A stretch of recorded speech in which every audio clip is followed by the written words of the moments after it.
भागवत जी का प्रश्न बड़ा अद्भुत है। भागवत जी शुरू कहां से होती हैं? मनुष्य के धर्म से। हम मनुष्यों का धर्म क्या है, यहां से भागवत जी स्टार्ट होती है। देखिए, विडंबना ऐसी है कि हम मनुष्य तो हैं बाहर से, पर भीतर से मनुष्य तब बनेंगे जब आचरण मनुष्य वाले होंगे।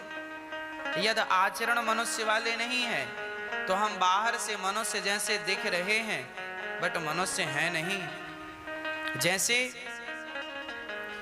शुद्ध सोना 24 कैरेट का होता है, पर उसमें मिलावट हो जाए तो कैरेट कम हो जाता है। 23 कैरेट, 22 कैरेट, 20 कैरेट, 17 कैरेट, जितनी मिलावट करते जाएंगे अन्य धातुओं की, सोने की शुद्धता डाउन होती जाएगी, कम होती जाएगी। उसी प्रकार जब आप माँ के पेट से बाहर आए तब आप 24 कैरेट के मनुष्य थे, पर जैसे उम्र बढ़ती गई आपके अंदर भी मिलावट होती गई। काम, क्रोध, लोभ, मोह, छल, निंदा, चुगली, कपट, ईर्ष्या, द्वेष, इतनी बुराइयां मिल गईं कि आपके अंदर मनुष्य वाली शुद्धता बहुत कम मात्रा में रह गई है।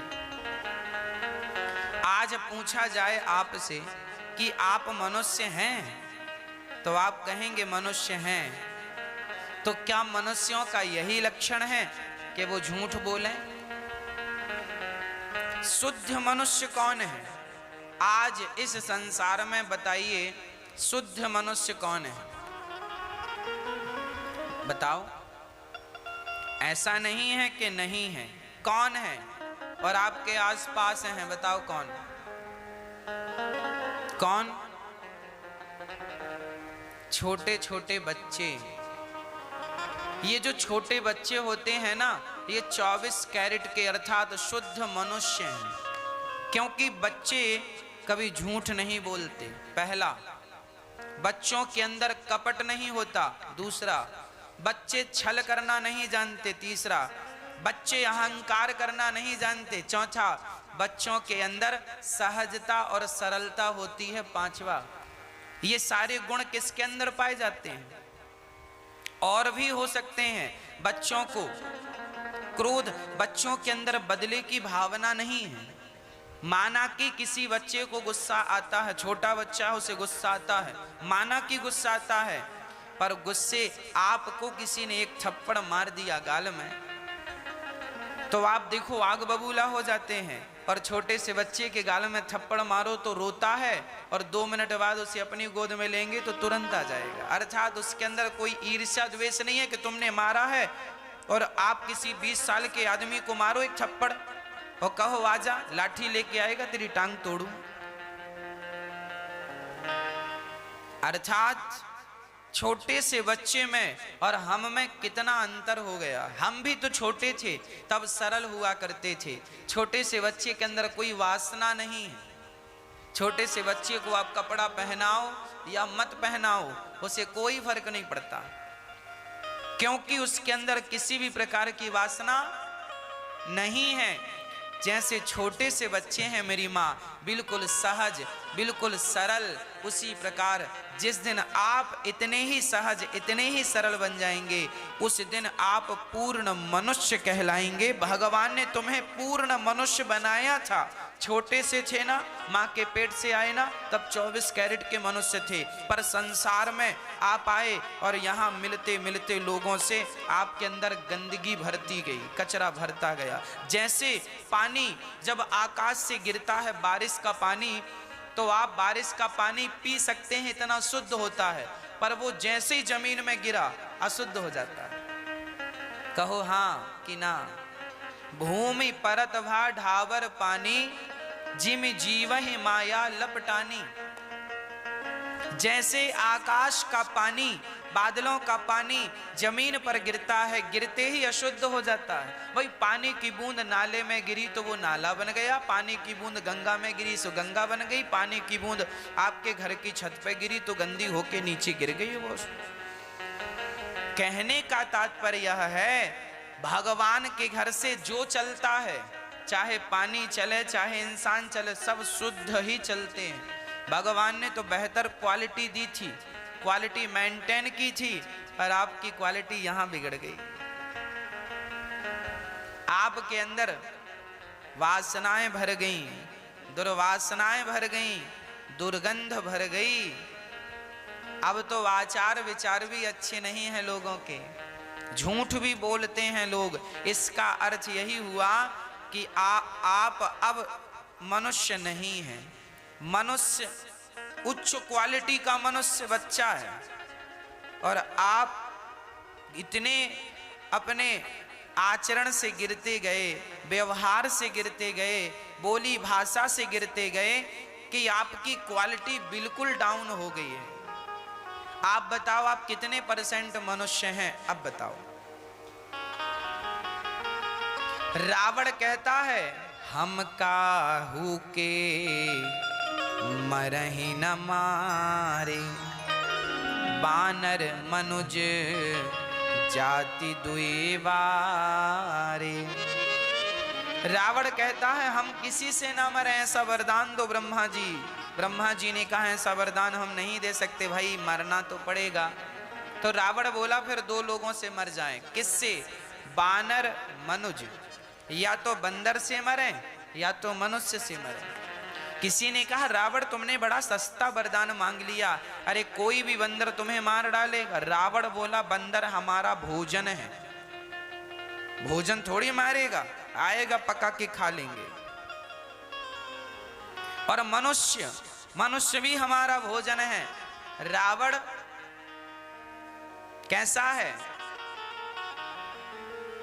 रावण मार डालता है किसी को भी, हत्यारा है रावण, किसी की भी हत्या कर देता है, मनुष्यों को मार देता है। अब किसी ने कहा तुमने मांग लिया है कि मनुष्यों से मरोगे तो कोई भी मनुष्य तुम्हें टपका देगा। रावण बोला ऐसा नहीं, जो पूर्ण मनुष्य होगा वही मारेगा। और जब आदमी, जैसे ही आप 10 साल के होते हैं आप पूर्ण मनुष्य नहीं रह जाते, आपके अंदर वासनाएं, आपके अंदर गंदगी प्रवेश करने लग जाती है। 10 साल के बच्चों के अंदर, आज मैं देखता हूं समाज में, आज ही हमसे कोई कह रहे थे कि महाराज जी हमारे गांव में 10-10 साल के बच्चे हुक्का पीते हैं। हमारे यहाँ 10-10 साल के बच्चे बीड़ी, गुटखा, तंबाकू पीते हैं और गंदी गंदी बातें करते हैं। 10 साल के बच्चे। इसका अर्थ है 10 साल के पहले तक, 5 से 7 वर्ष तक बच्चा बहुत शुद्ध है। चलो 10 वर्ष तक बहुत शुद्ध है, पर ज्यों उम्र बढ़ती है, शरीर बढ़ता है, अपने आप विषय वासना आने लगती है। फिर बच्चा बातें बनाना भी सीखने लगता है, झूठ भी बोल देता है ना, कपट भी आने लगता है। उसी तरह मिलावट चालू हो गई। इसलिए कहता हूं आप अपने आप को इन बुराइयों से बचाओ और केवल भगवान के चरणों में समर्पित कर दो। देखो पैसा कमाना है तो संसार में रहो और संसार के ढंग से चलना पड़ेगा, पर ढंग से चलते हुए भी ऐसा चलो कि भगवान ना भूलें। देखिए 100% तो आप मेरी बातों को फॉलो नहीं कर सकते, कोई बात नहीं, क्योंकि आपको गृहस्थी में रहना है। तो गृहस्थी में रहना है तो सब प्रकार की बातें होती हैं। दुकान चलानी है तो 2 रुपए की चीज 4 रुपए में बतानी पड़ती है लोगों को। देखिए झूठ बोलना कहाँ जरूरी है और कहाँ जरूरी नहीं है। कोशिश करो कि आपको झूठ ना बोलना पड़े, परंतु यदि झूठ बोलना ही पड़े तो जब बहुत विपत्ति आवे, आप पर कोई संकट आवे, तब एक आध बार झूठ बोल लेना चाहिए। कब? जब बहुत विषम परिस्थिति आए तो। ये नहीं कि आपके घर में देखो आप भूखे मर रहे हैं और आपको झूठ बोलने से पेट भर भोजन मिल रहा है तो झूठ बोल के अपना पेट भर लो और अपनी जान बचा लो। यहाँ तो झूठ बोलना, अब आपकी तिजोरियां भरी हैं, बैंक बैलेंस बड़ा भरा पड़ा और फिर भी झूठ बोल रहे, ये गलत है। विषम परिस्थिति में सब क्षम्य है। इसलिए आपको अपने, रावण कहता है हम मनुष्य से मरेंगे। कौन सा मनुष्य? 24 कैरेट का मनुष्य। और राम जी जन्म से लेकर अपने जीवन कार्यकाल तक जैसा बच्चा बचपन में होता है निष्कपट निश्चल, उसी प्रकार हमारे राम का स्वभाव पूरी जिंदगी में निष्कपट और निश्चल रहा। मैं राम के स्वभाव से आपका परिचय कराता हूं। पहला स्वभाव राम का। राम कैसे थे? राम ऐसे थे कि राम जब सूर्पनखा राम जी के पास आई तो क्या राम जी ने सूर्पनखा की तरफ देखा? इसका अर्थ क्या हुआ? मनुष्य का चरित्र अच्छा हो, स्त्री कितनी भी सुंदर हो, पुरुष कितना भी सुंदर हो, पर अपने आप में कंट्रोल ऐसा होना चाहिए कि आप अपने मन को फिसलने ना दें, आपके मन को भटकने ना दें। राम के सामने भी स्त्री थी और रावण के सामने भी स्त्री थी। फर्क कितना था कि राम ने जब सूर्पनखा को देखा तो मां शब्द से संबोधित किया, मैया आओ। उसने कहा हम तुमसे विवाह करना चाहते हैं। राम जी ने कहा हमारा विवाह हो चुका है। राम जी ने सूर्पनखा की तरफ देखा भी नहीं और रावण ने जब पराई स्त्री को देखा, सीता को, तो देखा ही नहीं, चुरा कर ले आया। राम का चरित्र कैसा है और रावण का चरित्र कैसा है? रावण जैसी दानवता जब मिटेगी तो राम जैसी मानवता के हाथों ही रावण जैसी दानवता मिटेगी। दानवता को मिटाना हो तो मानव बनना पड़ेगा, शैतान को मिटाना है तो इंसान बनना पड़ेगा। इसलिए कहता हूं सच्चा इंसान वही है, सच्चा मनुष्य वही है जिसके अंदर किसी भी प्रकार की वासना नहीं है। वासना हो आप विवाह कीजिए और आप अपनी पत्नी के साथ प्रसन्न रहिए। राम जी भी गृहस्थ थे, पत्नी के संग प्रसन्न थे, पराई स्त्री को माँ, बहन या बेटी के रूप में देखते थे। यह राम का चरित्र था। अच्छा, राम की और बातें सुनो। राम सिर्फ चरित्रवान थे ऐसा नहीं, राम व्यवहारिक भी थे। अब व्यवहारिकता की बात करता हूं, मैं आपके व्यवहार की बात करता हूं। आपके पड़ोसी भी आपसे प्रसन्न नहीं है, जिनसे प्रसन्न है वो अच्छे हैं। मैया बैठो मेरी माँ, ये रास्ता बंद कर दो, हाईवे।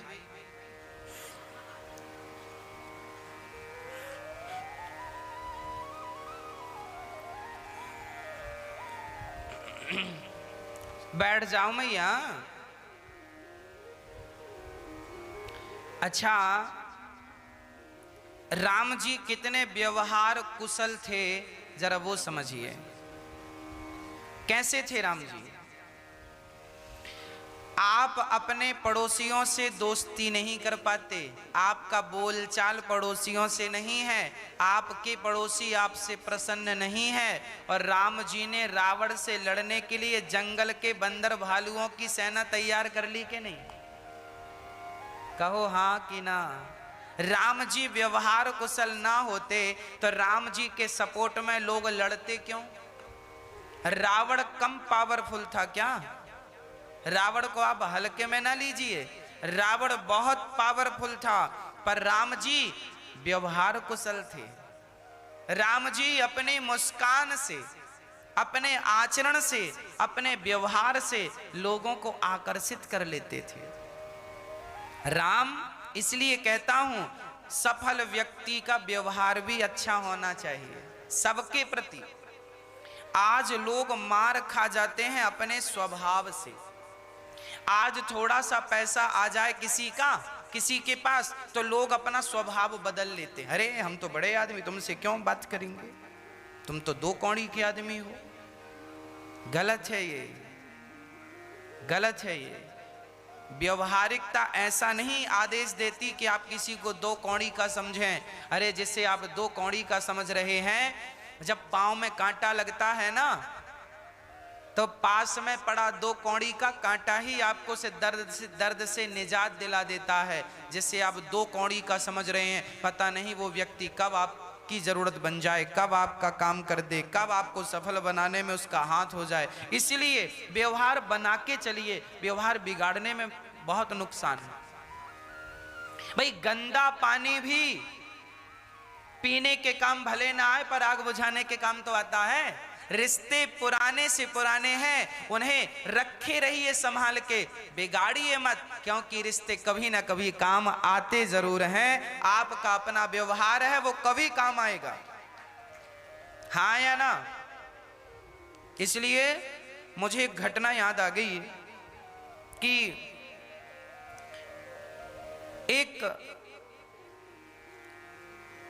कोरियर वाला था, कोरियर या यूं कहिए एक अखबार देने वाला था, सरल भाषा में आप समझिए। एक अखबार बांटने वाला था। सवेरे सवेरे साइकिल में अखबार डालने आपके घर पे एक आदमी आता है। एक दिन अखबार वाला आया और वो बहुत थका था, तो जिस घर में अखबार डालता उस घर में एक माँ रहती थी और एक बेटी रहती थी। वो माँ बेटी बड़े प्रेम से रहते थे। और वो अखबार वाला आया।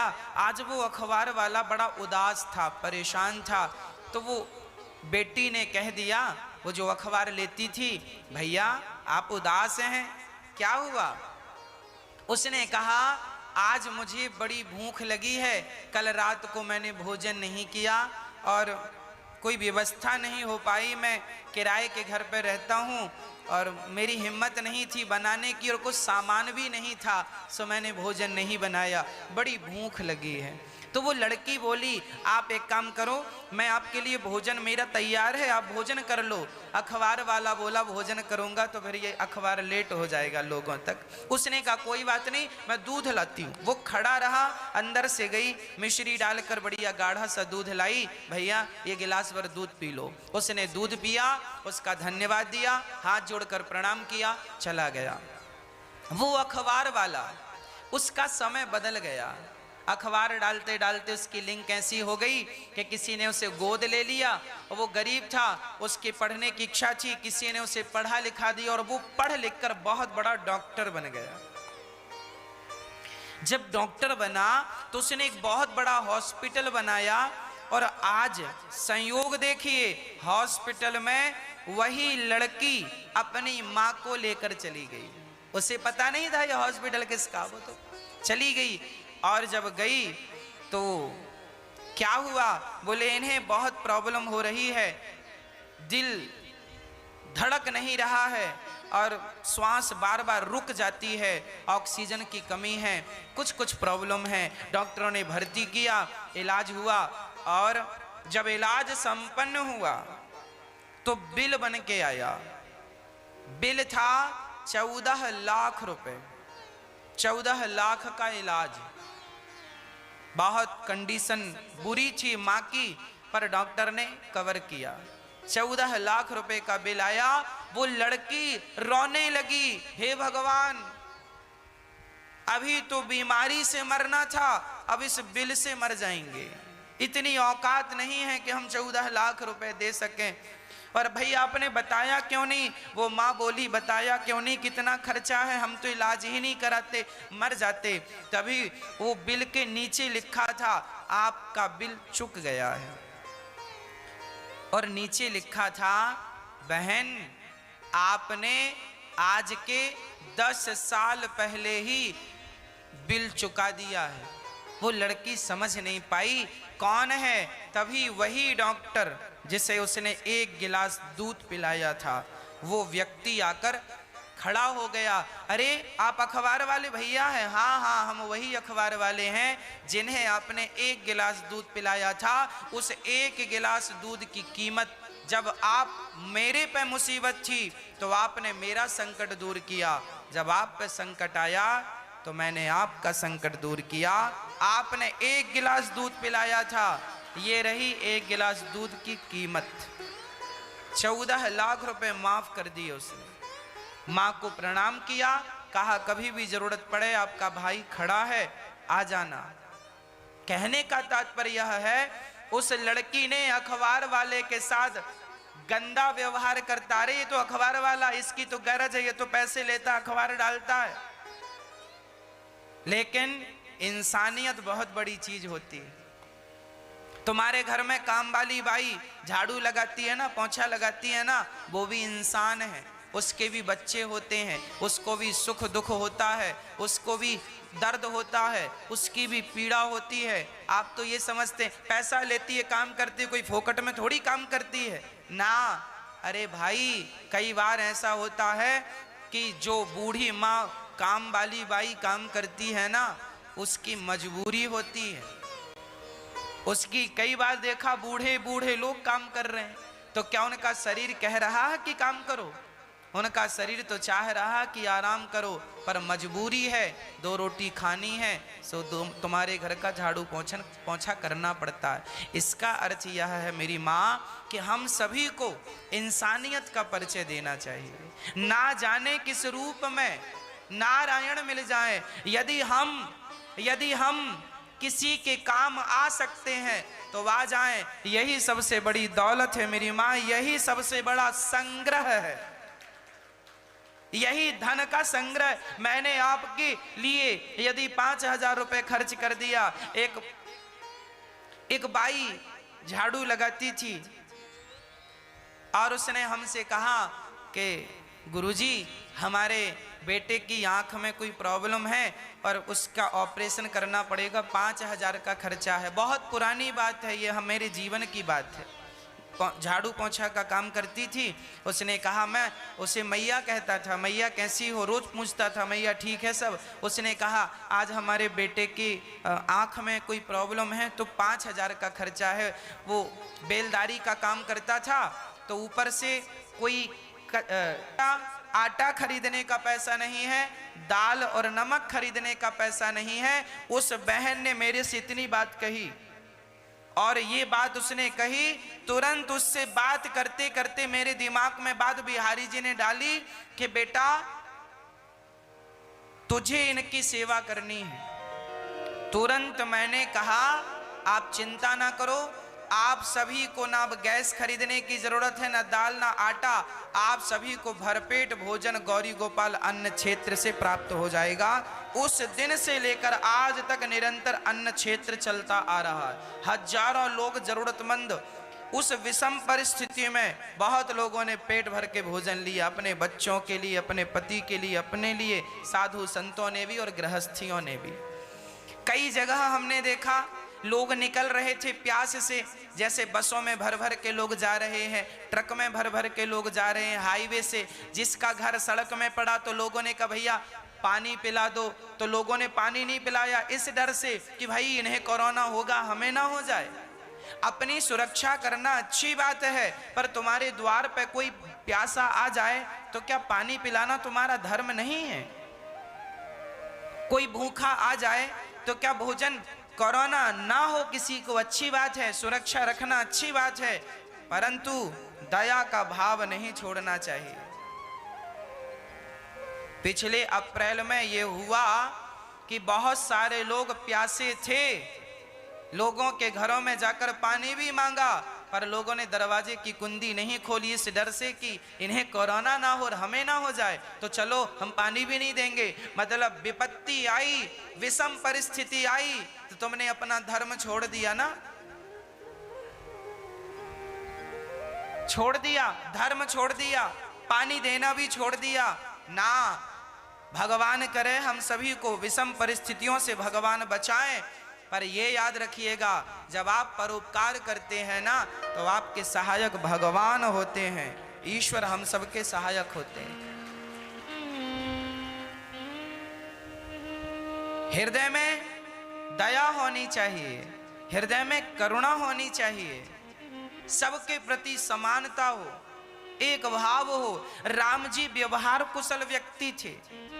राम जी ने बंदरों को जोड़ा, भालुओं को जोड़ा और बंदर भालुओं की सेना बनाई और रावण पर चढ़ाई की और विजय प्राप्त कर ली। इसका अर्थ यह है, समाज को जोड़ के रखिए, परिवार को जोड़ के रखिए, भाई को भाई से जोड़ के रखिए, जिठानी को देवरानी से, देवरानी को जिठानी से, सास से बहू को, बहू से सास को, सबको जुड़ के रहना चाहिए। तोड़ने में टूटने में कोई फायदा। पानी पिलाना है, हमारा धर्म गाय की हत्या करना नहीं, बल्कि गाय को मां कहकर उसे चारा और पानी देना, यह हमारा धर्म है। धर्म क्या है? माँ बाप का अपमान करना धर्म है क्या? ना। माँ बाप की सेवा करना धर्म है क्या? पत्नी का अपमान करना धर्म है? ना। पत्नी का सम्मान करना, पत्नी की इज्जत करना और पत्नी के पीड़ा को, दर्द को समझना और उसे दूर करना, उस दर्द को, ये मनुष्य का, ये पति का धर्म है। पिता का धर्म है पुत्र को सही संस्कार देना, उचित राह पर खड़ा करना। आपका बेटा शराबी ना बने, इसकी जिम्मेदारी पिता की है, माता की है। आपका बेटा चरित्र से ना गिरे, इसकी जिम्मेदारी माता पिता की है। आपका बेटा सही रास्ते पे चले, संस्कारी हो, सबको अच्छे से प्रणाम करे, बात करने का ढंग हो, सब ढंग सिखाओ बच्चों को। यह पिता का धर्म है पुत्र को संस्कारी बनाना।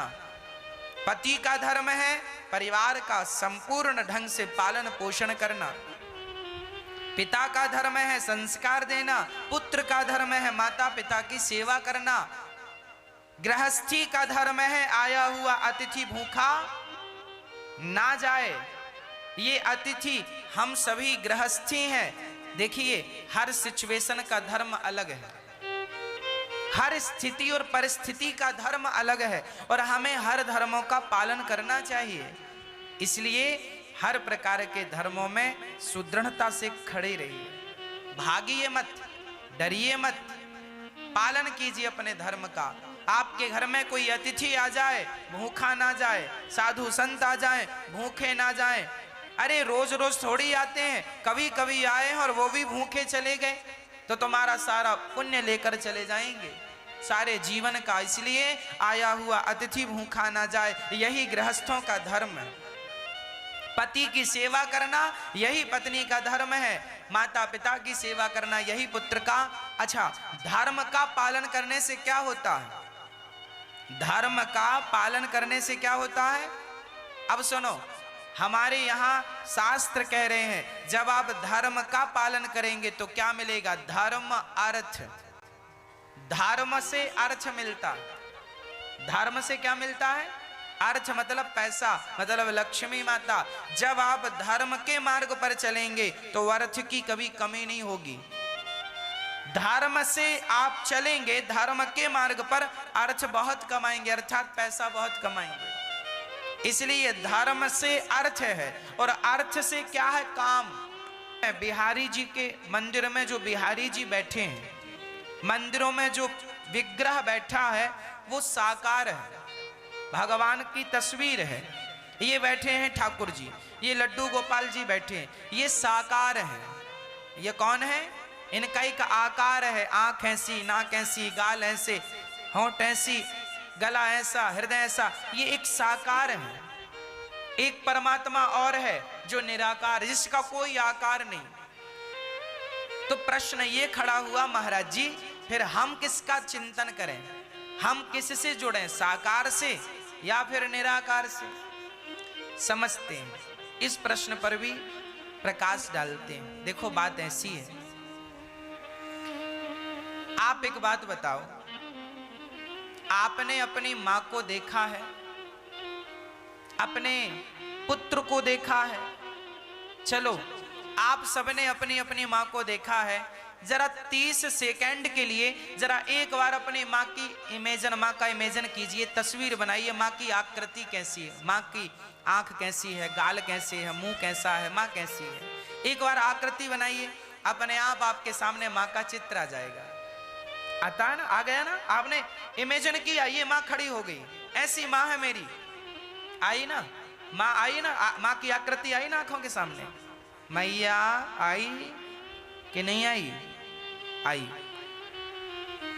अच्छा, मां को आपने देखा है ना, इसलिए माँ का आकार आ गया।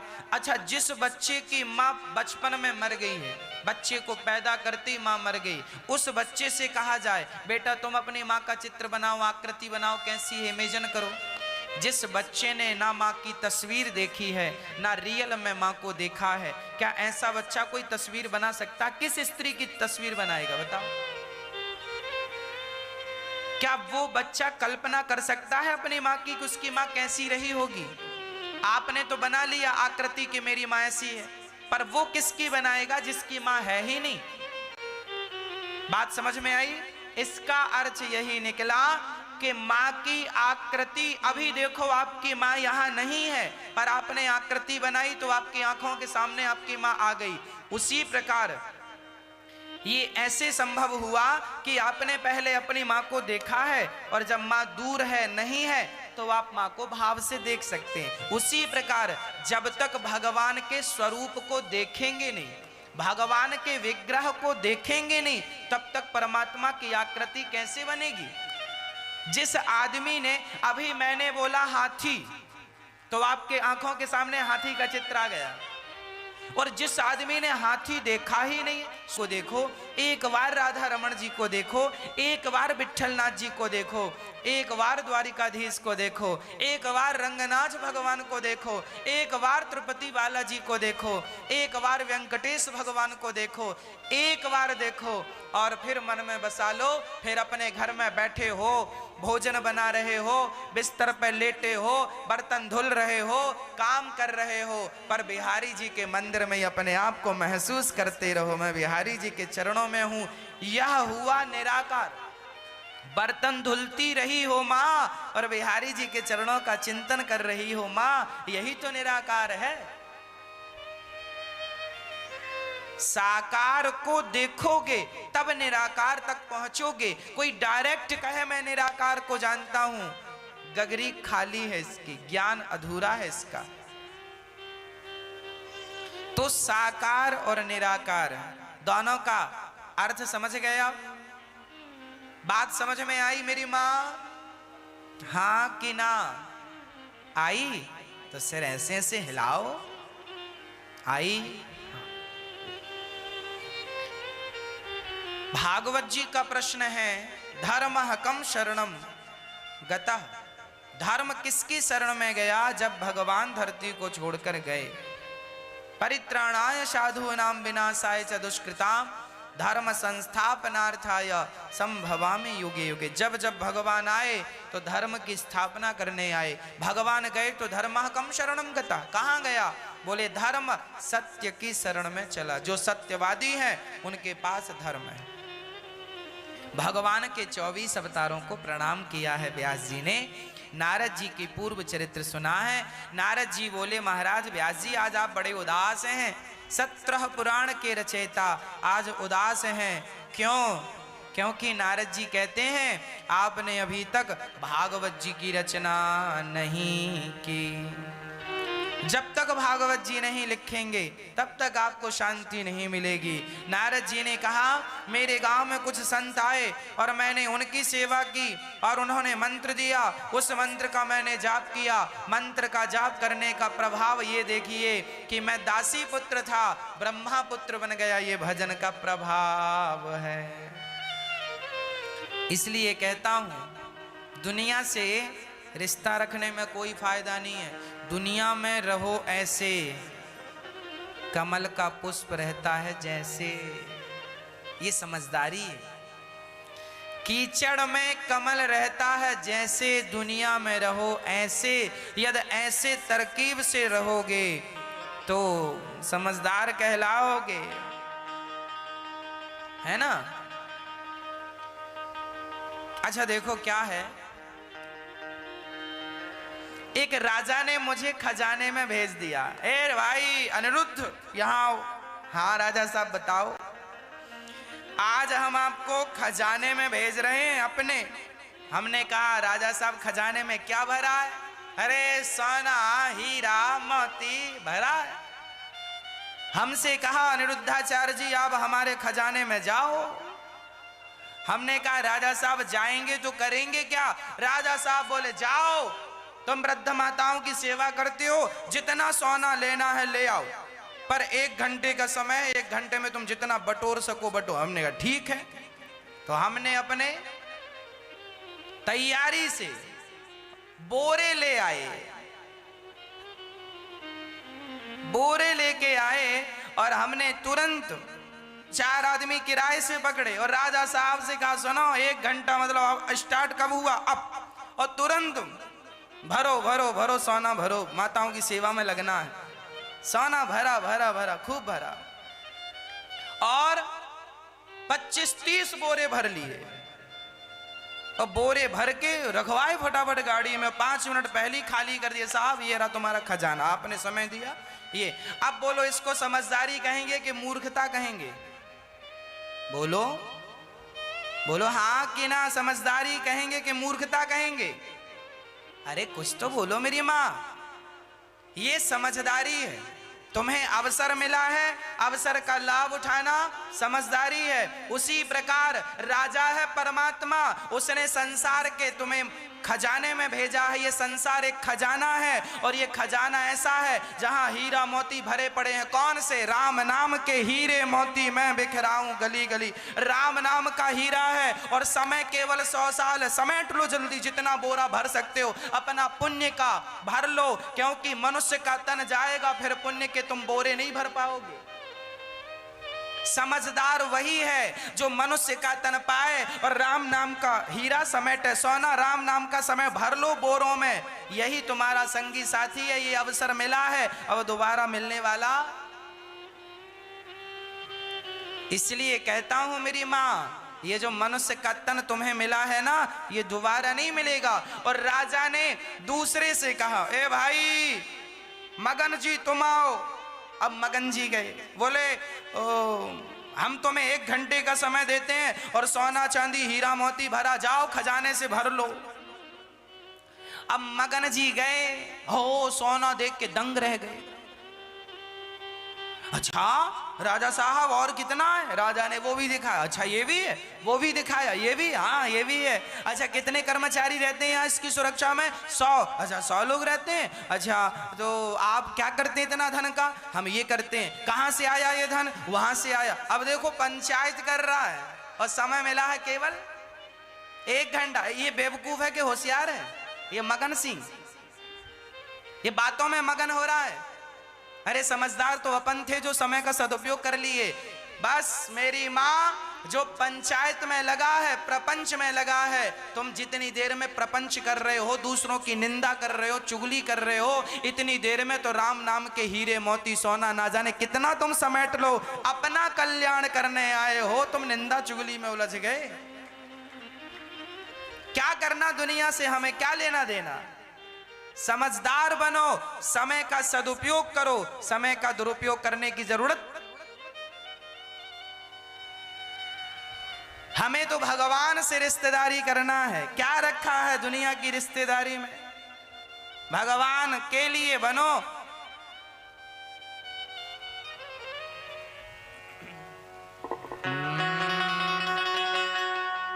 तो मैया जी बोरे भरोगी कि नहीं? भरोगी? मैं तो भरूंगा, भर रहा हूं।